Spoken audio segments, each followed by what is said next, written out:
I'm Dave Kerstein. I'm president of Peak Performance Consulting Group, and I'm here in Austin, Texas with Nick Miller, who's president of Clarity Advantage.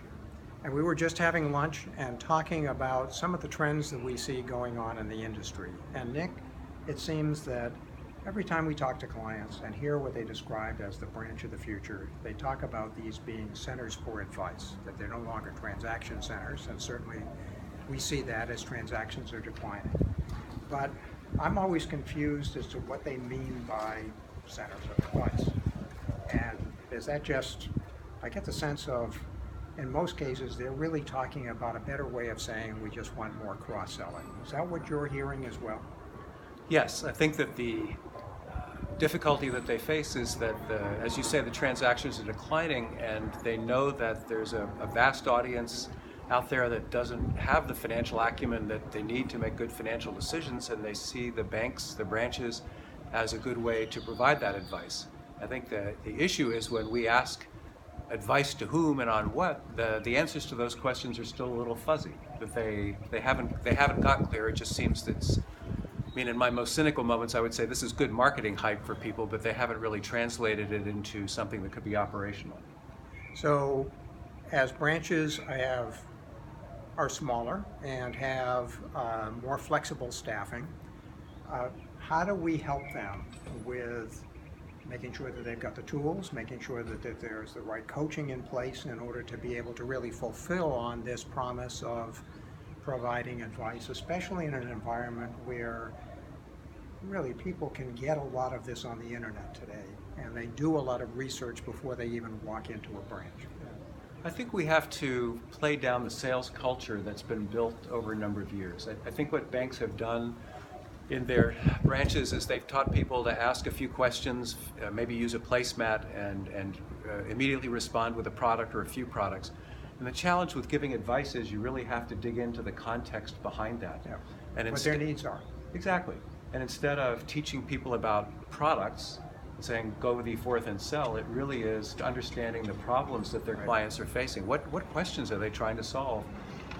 And then giving them the information and tools and conversational support to do that. And what I find, and I'm sure you do as well, is that salespeople in general are often called to ask a few questions and pounce on a product, but I think the banks have developed that to a fine art, and that plays very much against the idea of giving advice.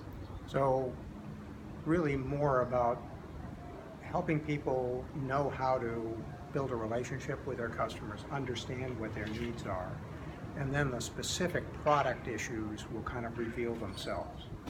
Yeah, I think that if you want to sell products to people or cross-sell, then you certainly want to understand their needs and what they're trying to accomplish. If you want to be in the position to give people advice, the question is advice on what? Is it advice on the products that they use? Is it advice on some financial issue? For example, how soon and in what amount should I save for college? And those are the big financial questions, and I think to start, a bank has to decide strategically who do they want to give advice to and on what issues, and then provide the structure and conversational support to go with that.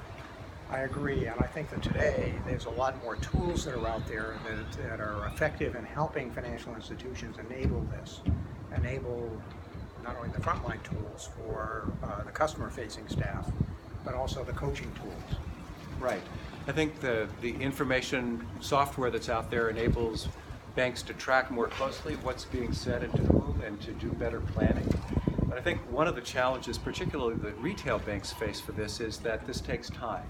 And so as branch staffs get leaner, the question is you have to be much more purposeful about who you want to give advice to and on what issues, and then build the information systems and tools that enable just a normal banker to provide that advice and then be coached on it. We can't be depending on exceptional people here. We really have to use people that are the folks that we have in the branch every day, or in a business banker position, whatever the position is. Nick, you and I just coordinated on an article in BAI Banking Strategies that talks about this issue. And together and we hope you find this little video, this short little video, helpful, and we hope you'll read the article. And thank you, Nick. It was good having lunch with you. Thank you, David.